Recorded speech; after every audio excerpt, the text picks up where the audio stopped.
चलो क्वेश्चन हो गया, आगे बढ़ते हैं। अब देखो कुछ ग्राफ हमको समझने, हमने ओम्स लॉ पढ़ा था।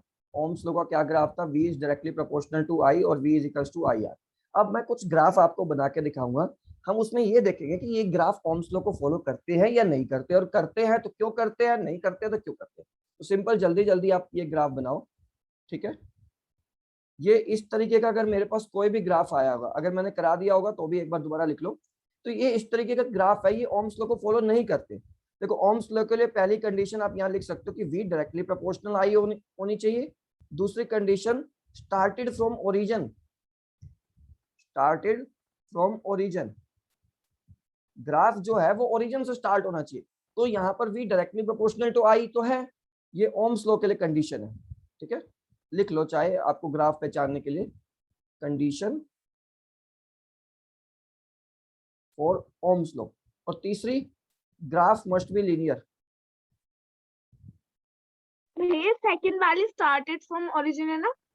हाँ हाँ, मतलब ये दूसरी लाइन जो मैंने लिखी है, लिखी है graph started from origin. Origin मतलब आपका ग्राफ यहां से शुरू होना चाहिए, इस पर्टिकुलर पॉइंट से, ठीक है।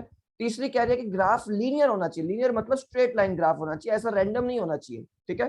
लीनियर होना चाहिए, V प्रोपोर्शनल I होना चाहिए, और स्टार्टेड फ्रॉम ओरिजिन होना चाहिए। अगर कोई ग्राफ ये तीनों कंडीशन शो करता है तो वो ओम्स लॉ फॉलो करेगा, अदरवाइज वो ओम्स लॉ नहीं फॉलो करेगा। तो इस पर्टिकुलर केस में देखो V प्रोपोर्शनल I भी है, लीनियर भी है, लेकिन स्टार्टेड फ्रॉम ओरिजिन नहीं है, तो ये ग्राफ ओम्स लॉ को फॉलो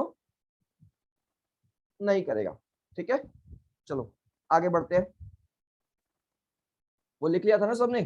थोड़ा जल्दी जल्दी लिखना है हमको, ऐसे बहुत सारी चीजें करनी है। अब देखो अगर मेरे पास कोई ग्राफ इस तरीके से है भव्य जी, ठीक है, V और ये I, तो ये क्या ओम्स लॉ को फॉलो करेगा? देखो ओरिजिन से स्टार्ट हो रहा है, ठीक बात, और V प्रोपोर्शनल I है, ये भी ठीक बात। लेकिन ये कैसा ग्राफ है? ये लीनियर ग्राफ नहीं है, ये नॉन लीनियर ग्राफ, इस तरीके को हम कहते हैं। क्या कहते हैं?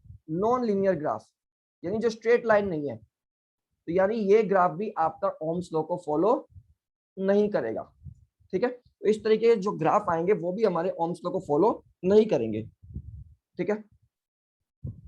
अगला क्वेश्चन लिखिए, गिव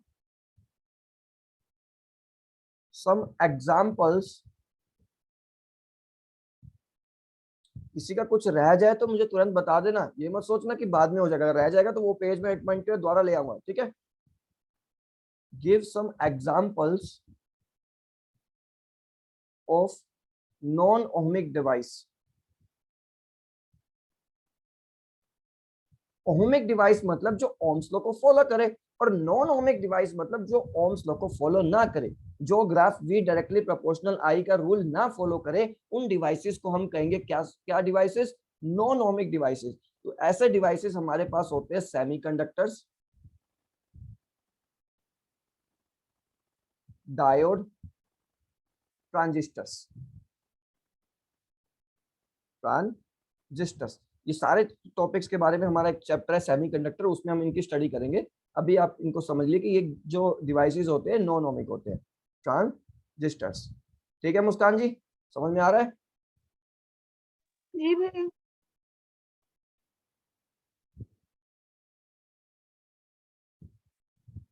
ठीक है, चलो आगे बढ़ते हैं। अच्छा, सेमीकंडक्टर के बाद क्या लिखा है?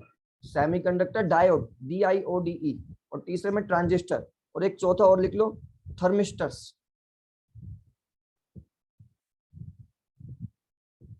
वैसे तो 3 बहुत है, चलो एक एडिशनल हमने लिख लिया, थर्मिस्टर्स। अगला question,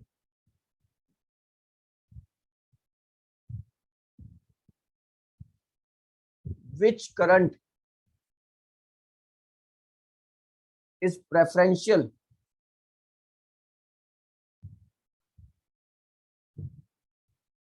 that is high or low for the verification of Ohm's law?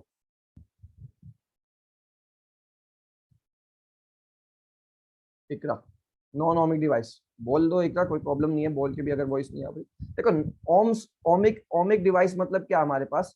जो ओम्स लॉ को फॉलो करे, यानी V प्रोपोर्शनल I, तो ऐसे डिवाइसेस जो ओम्स लॉ को फॉलो करेंगे उनको हम कहेंगे ओमिक डिवाइसेस, और ऐसे डिवाइसेस जो ओम्स लॉ को फॉलो नहीं करेंगे, यानी वी डायरेक्टली प्रोपोर्शनल टू आई को फॉलो वो नहीं कर रहे, उनको हम कहेंगे क्या, नॉन ओमिक डिवाइसेस। ठीक है, क्या कहेंगे, नॉन ओमिक डिवाइसेस। ठीक है, which current is preferential that is high और low for the verification of Ohm's law.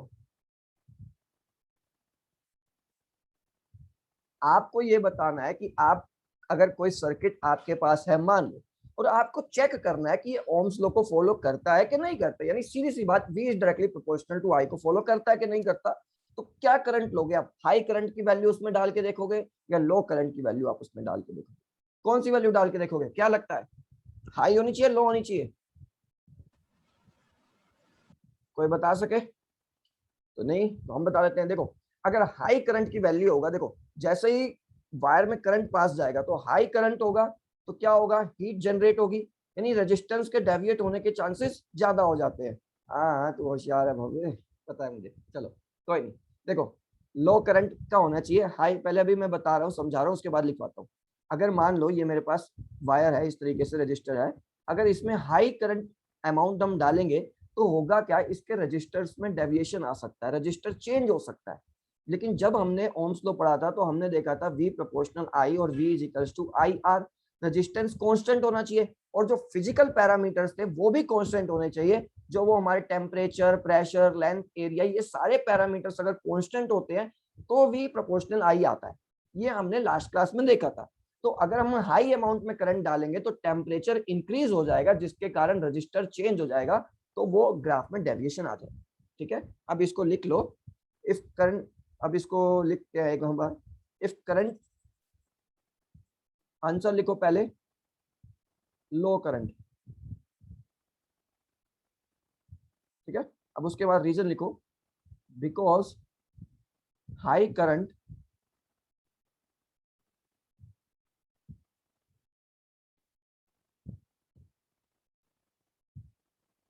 will cause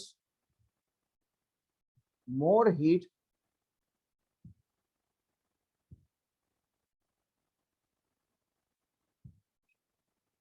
resistance में किस टाइप का डेविएशन आएगा।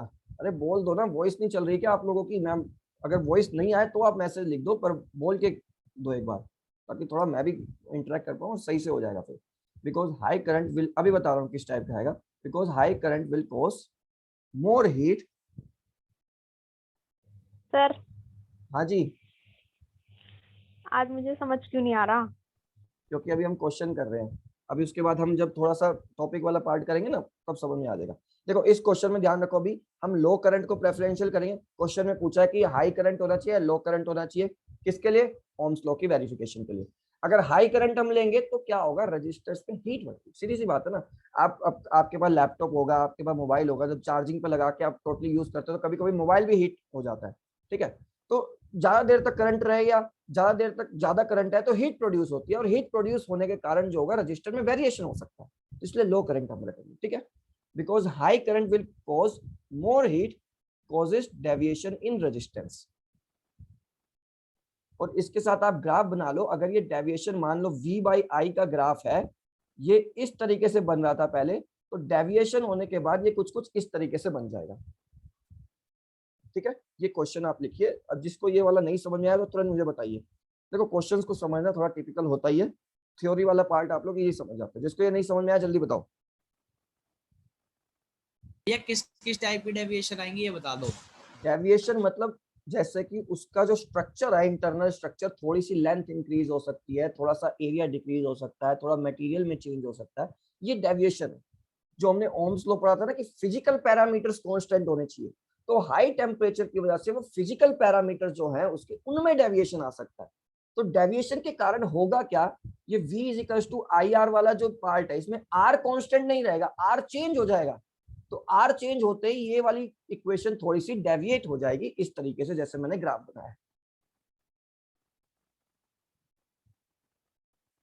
सीधी सी बात है, अगर किसी चीज को ज्यादा आप हाई कर दोगे तो वो थोड़ी थोड़ी मेल्ट हो जाएगी। हाँ सर जैसे आग वाग लग जाती है वायर्स में। हाँ, तो वायर पिघल जाती है ना, मेल्ट हो जाती है, तो वो आग क्यों लगती है, क्योंकि उसमें वायर में बहुत ज्यादा अमाउंट में करंट फ्लो हो गया। ठीक है, तो करंट फ्लो हो गया है, या एक्सटर्नल भी अगर फायर लग गई हो तो हीट डेवलप हो गई है, तो हीट डेवलप से क्या है, वायर थोड़ी सी मेल्ट हो जाती है, तो मेल्ट होने से क्या है, उसका एरिया चेंज हो गया, उसकी लेंथ चेंज हो गई, उसके अंदर का स्ट्रक्चर बदल गया, जिसके कारण उसका रेजिस्टेंस चेंज हो गया। तो रेजिस्टेंस चेंज हो गया यानी फिजिकल पैरामीटर चेंज हो गए, तो V is not proportional to I now. ठीक है, okay Iqra, Anchal, Yes, Riya, sir. Clear है आपको? आप भी हो क्लास में, ठीक है, गायब नहीं रहना ऐसे। चलो आगे बढ़े। अच्छा, इसके साथ ये सारी चीजों के साथ क्या है कि ओम्स लॉ की ना कुछ हमारे पास लिमिटेशंस है जो अभी तक हमने नहीं पढ़ी, तो एक बार थोड़ी सी बेसिक लिमिटेशन हम डाल देते हैं। तो हेडिंग डालो, आर्यन का चला गया। चला गया वो, उसको समझ नहीं आ रहा कुछ। लिमिटेशंस ऑफ ओम्स लॉ,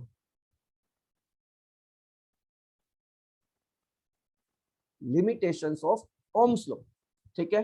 पहली ये है कि ये जो V प्रोपोर्शनल टू I है, ये बहुत सारे इलेक्ट्रॉनिक डिवाइसेस फॉलो ही नहीं करते। भाई ओम्स ने ये लॉ तो दे दिया कि V प्रोपोर्शनल I है, लेकिन काफी सारे जो हमारे माइक्रोवेव्स हैं जिनके अंदर डायोड, ट्रांजिस्टर या इलेक्ट्रॉनिक चीजें ऐसे यूज होती है, होता क्या, वो ओम्स लॉ को फॉलो ही नहीं करते, वो डेविएशन शो ही करते हैं। ठीक है, सो इसमें हम लिख सकते हैं V does not vary with I linearly for many devices। भैया एक बार ये वाला पॉइंट दोबारा बता देना। कौन सा वाला? यही वाला? यही जो ये, हाँ शुरू से बता दो देखो, लिमिटेशन से। ये पहली लिमिटेशन ये है हमारे पास, देखो कि V प्रोपोर्शनल I है, ये ओम्स लॉ कहता है, लेकिन बहुत सारे डिवाइसेस जो आम में हम यूज करते हैं, जो पंखे में यूज हो रहे हैं, जो मोबाइल में यूज हो रहे हैं, जो लैपटॉप्स में यूज हो रहे हैं, जिन जो डिवाइसेस के जो नेम है वो हम आगे पढ़ेंगे, डायोड, ट्रांजिस्टर, ये सब होते हैं। जैसे अभी हमने एग्जांपल लिखा ना, डायोड, ट्रांजिस्टर, वो नॉन ओमिक डिवाइसेस है, यानी वो ओम्स लॉ को फॉलो नहीं करते। तो जो लोग ओम्स लॉ को फॉलो नहीं करते, ऐसे बहुत सारे डिवाइसेस है। तो इसकी पहली लिमिटेशन यही है कि ये V जो I के साथ प्रोपोर्शनल है, ये बहुत सारे डिवाइसेस नहीं फॉलो करते हैं, ये इसकी पहली लिमिटेशन। बहुत कम ही डिवाइसेस ऐसे हैं जो ओम्स लॉ को फॉलो करते हैं। बात आई समझ में? V does not vary with I linearly for many devices।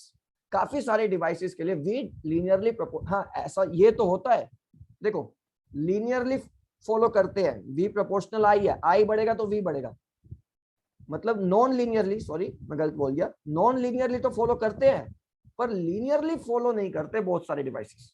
ये मैं कहना चाह रहा हूं, इसकी पहली लिमिटेशन। इकरा समझ में आ रहा है? रिया, ओम्स लॉ से आगे कब बढ़ोगे?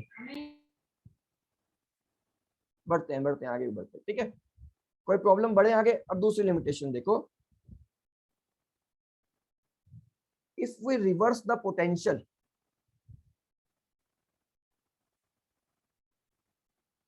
देखो अभी हमने क्या किया था, ये ग्राफ नहीं बनाने, आपको सिर्फ ये लाइन लिखनी है, सिर्फ 2 लाइन लिखनी है, ठीक है। अभी हमने क्या किया था, ये ओरिजिन से पोटेंशियल लिया था, यानी पॉजिटिव पोटेंशियल हम लेके चलते हैं। अगर मैं यहाँ पर इसके नेगेटिव पोटेंशियल में ग्राफ बनाना चाहूँ तो ये बिल्कुल वैसा नहीं फॉलो होता जैसा ओम्स लॉ के हिसाब से होता है। मतलब देखो, सपोज मेरे पास ये पोटेंशियल V यहाँ पर है और I यहाँ पर है, ठीक है। नॉर्मल कंडीशन में V प्रोपोर्शनल I ये होता है जब मेरे पास पोटेंशियल कैसा है, पॉजिटिव। अगर मैं नेगेटिव पोटेंशियल में बात करूं तो ये जो ग्राफ है ये ऐसा नहीं आता, यानी स्ट्रेट लाइन ग्राफ नहीं आती, ये चेंज हो जाता है पूरी तरीके से। यानी if we reverse the potential, तो वो जो I के साथ उसका वेरिएशन है वो टोटली चेंज हो जाता है, वो डायरेक्टली प्रोपोर्शनल नहीं रहता। ये दूसरी लिमिटेशन समझ में आई आपको? ये वाली एक बार दोबारा बता दो, सेकंड हाँ, वाली। दोबारा, पहली सर हो गई ना? एग्जांपल भी दे देना। हाँ दे रहे। रिया समझ में आ रहा है भी क्लास में? नहीं, आज पता नहीं चल रहा। देखो नॉर्मल कंडीशन में V प्रोपोर्शनल I ये होता है, ठीक है, V प्रोपोर्शनल I होता है। तो हम ये कह रहे हैं कि अगर मैं ये पोटेंशियल को नेगेटिव वाला ले लूं, मतलब ऊपर तो ये पॉजिटिव है और अगर ओरिजिन से नीचे जाऊंगा तो ये नेगेटिव है, तो नेगेटिव केस में ये जो स्ट्रेट लाइन बननी चाहिए यानी V प्रोपोर्शनल I की, ये नहीं बनती है। ये इसका मतलब है कि इफ वी रिवर्स द फिर इसे नीचे पोटेंशियल, क्यों लेके जा रहे हो जब प्रोपोर्शनल नहीं है तो ये उसकी लिमिटेशन है ना कि आप अगर पोटेंशियल, देखो उसने तो लॉ में तो यही कहा है ना कि पोटेंशियल के साथ करंट वेरी करना चाहिए। तो लेकिन अगर आप पोटेंशियल को नेगेटिव पोटेंशियल पुट कर देते हो तो वो वेरिएशन वैसा नहीं शो होता। ये ओम्स लॉ की वो है। नेगेटिव में भी आप पोटेंशियल बढ़ा सकते हो, लेकिन पोटेंशियल बढ़ाने के साथ फिर करंट नहीं बढ़ता। ये इसकी लिमिटेशन है। लिमिटेशन मतलब ड्रॉबैक है, ये प्रॉब्लम है इस सिस्टम के साथ, इस लॉ के साथ। तो इसमें लिखो if we reverse the terminal या if we reverse the potential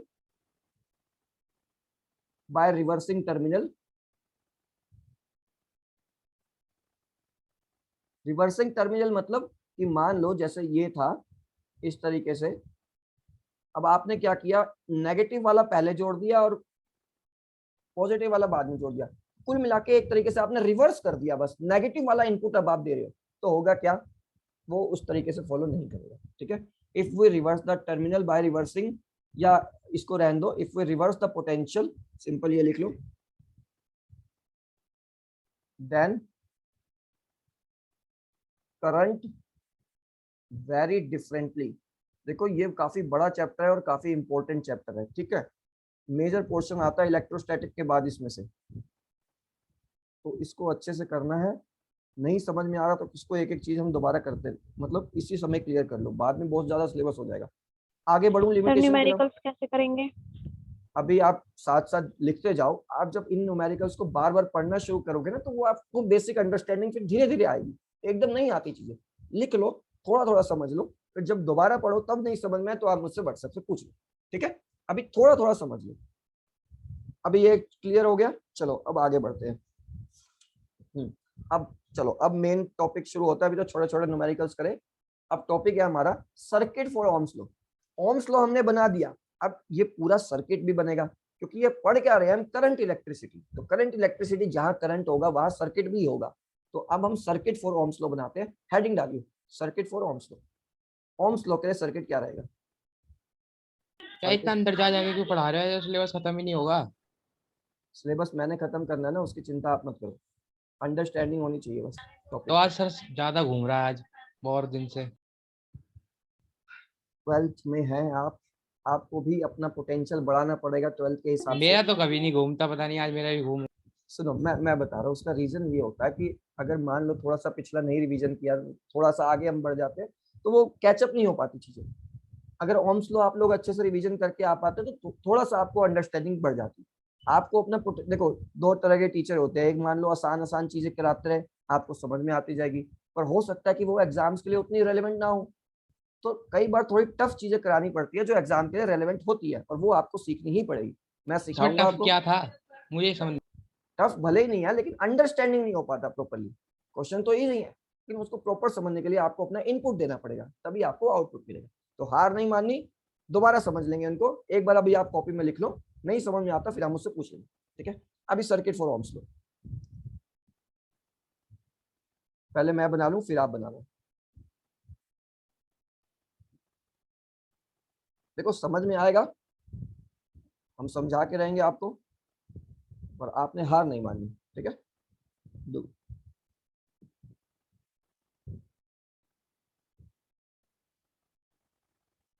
ए है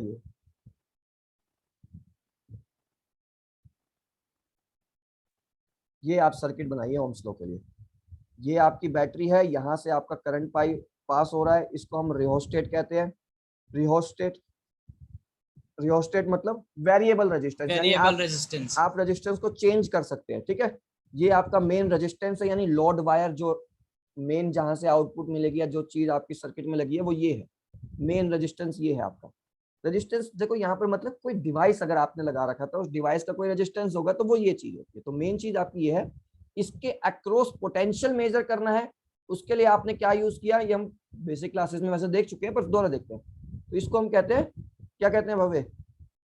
volt meter. Voltmeter. Current को मेजर करने के लिए हम यूज करते हैं एम मीटर। M metre. ये मेरे पास बैटरी है और ये एक की मैंने लगाई। तो इस तरीके से ओम्स लॉ का सर्किट, ओम्स लॉ के सर्किट में आपके पास एक एम मीटर होगा, एक वोल्ट मीटर होगा, एक बैटरी होगी, एक रिहोस्टेट होगे और एक आर होगा।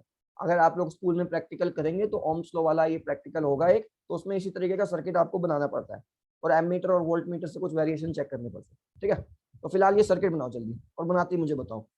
ये सब तो 9th में था। तो 9th पढ़ लो दोबारा, 12th में क्यों आ गए फिर? सर 10th में था। हाँ ये सही बोली, 10th में था, इलेक्ट्रिसिटी चैप्टर था, चैप्टर शायद 12 होगा। बना लिया, बढ़े आगे। अभी रुक जाओ भैया। 2 मिनट सर। बना लो बना लो, तब तक मैं देखूं पार्टिसिपेंट्स कौन कौन है। यह है, प्रियांश है। प्रियांश जी समझ में आ रहा है कुछ कुछ? यस या सर। हवाएं तो नहीं चल रही आज ज्यादा? नहीं। हाँ, चलो।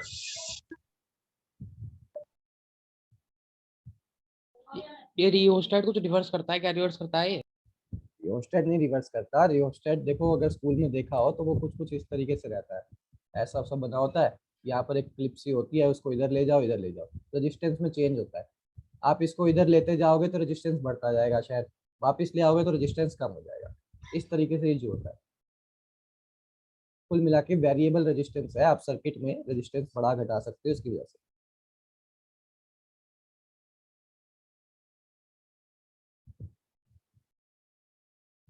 थोड़ा अच्छे से बनाना, मैंने थोड़ा अच्छे से नहीं बनाया पर आपको कॉपी में अच्छे सीधी सीधी लाइन खींचे बताना, ठीक है? भैया बना लिया। हो गया। ठीक है, चलो आगे बढ़ते हैं। अब डालो एक्सप्रेशन फॉर रेजिस्टेंस।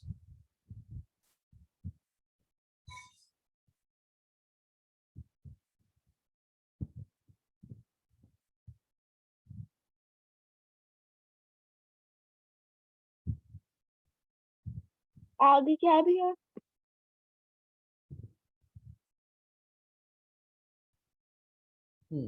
चलो आगे बढ़ते हैं। पता नहीं भव्य क्या कह रहा है। Expression for resistance.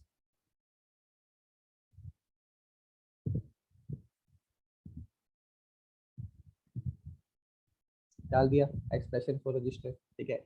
अब देखो क्या है, इसको हम स्लैश करके कहते हैं कि प्रूफ ऑफ ओम्स लॉ। ये ओम्स लॉ भी आपका इतना जल्दी पीछे नहीं छोड़ेगा, ठीक है। आपने ओम्स लॉ देख लिया, V प्रोपोर्शनल टू I है, कुछ क्वेश्चंस कर लिए।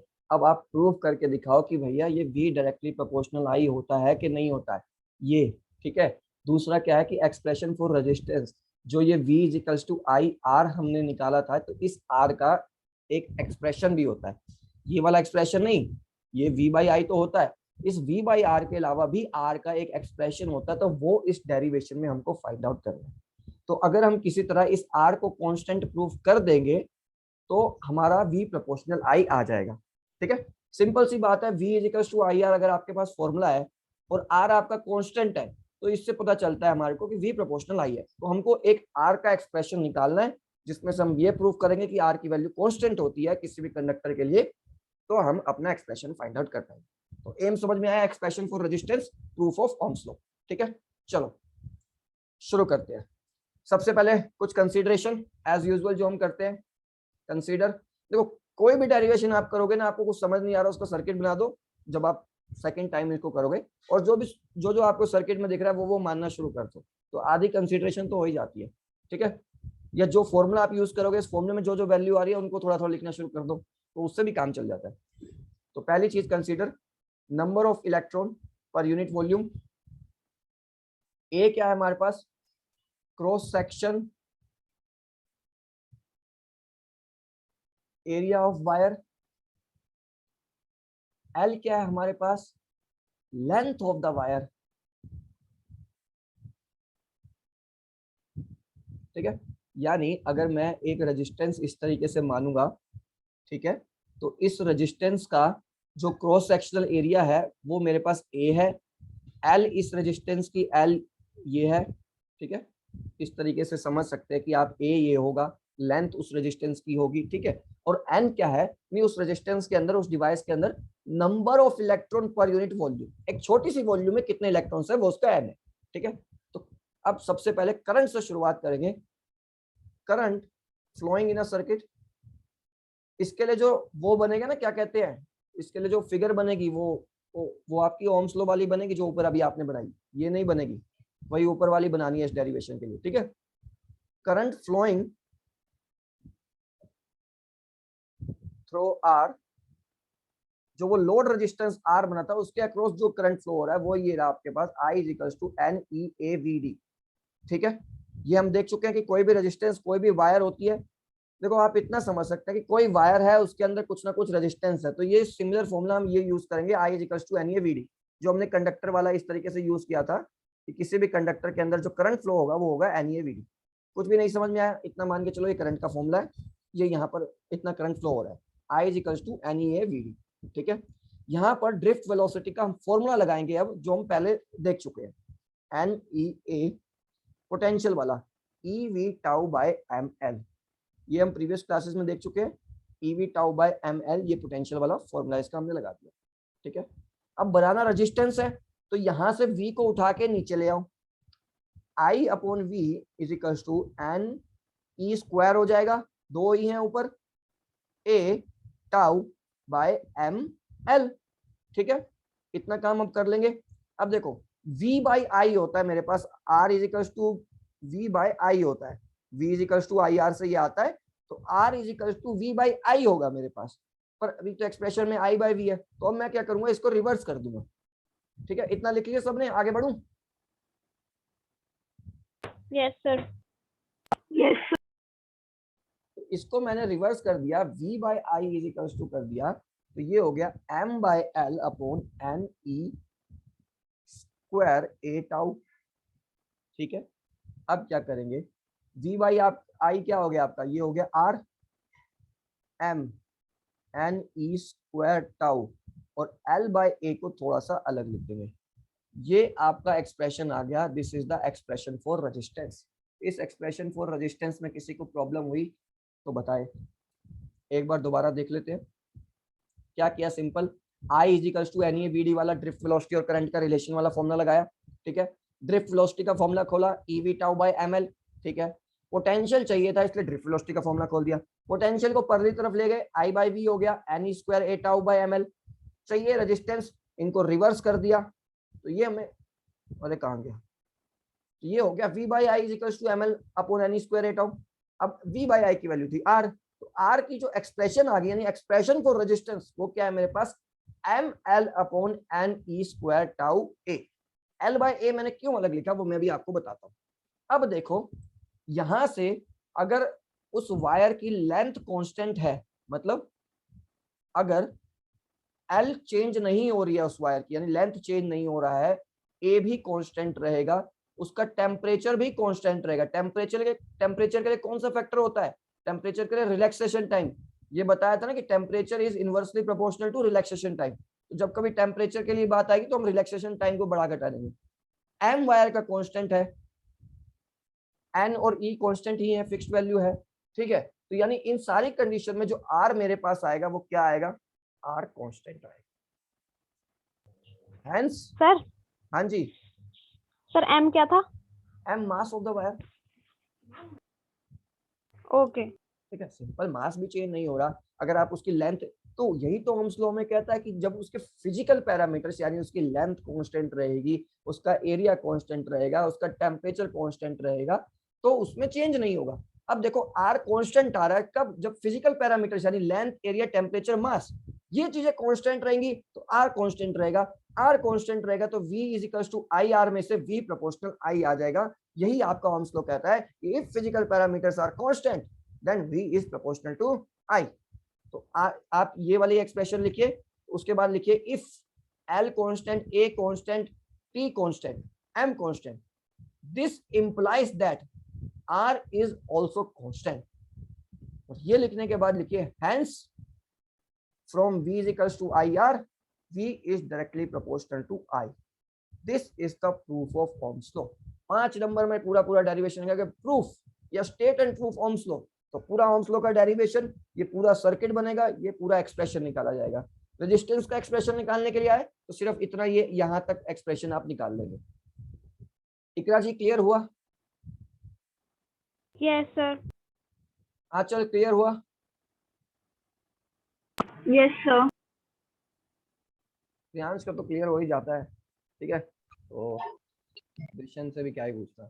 चलो तो होशियार बच्चे हैं, चलो ये समझ में आ गया। अब देखो आगे बढ़ते हैं इसमें, अब थोड़ा सा हम रजिस्टिविटी पे आते हैं। अच्छा 1 मिनट बचा है, क्लास कभी भी ऑफ हो सकती है, तो दोबारा लिंक भेजूंगा इसके बाद में, ठीक है। लिख लो ये लाइन से, R इज सर अभी भेज दो। हाँ भेज रहा हूँ, रुक जा। R is proportional to L, ये वाला फॉर्मूला है ना मेरे पास, R is equals to ML upon NE square A tau. अभी क्वेश्चन करेंगे तो उसके लिए लिख रहा हूँ। इसका मतलब ये है कि R जो है लेंथ से प्रोपोर्शनल, लेंथ बढ़ता है रेजिस्टेंस बढ़ता है। R inversely proportional area, area बढ़ता है रेजिस्टेंस घटता है।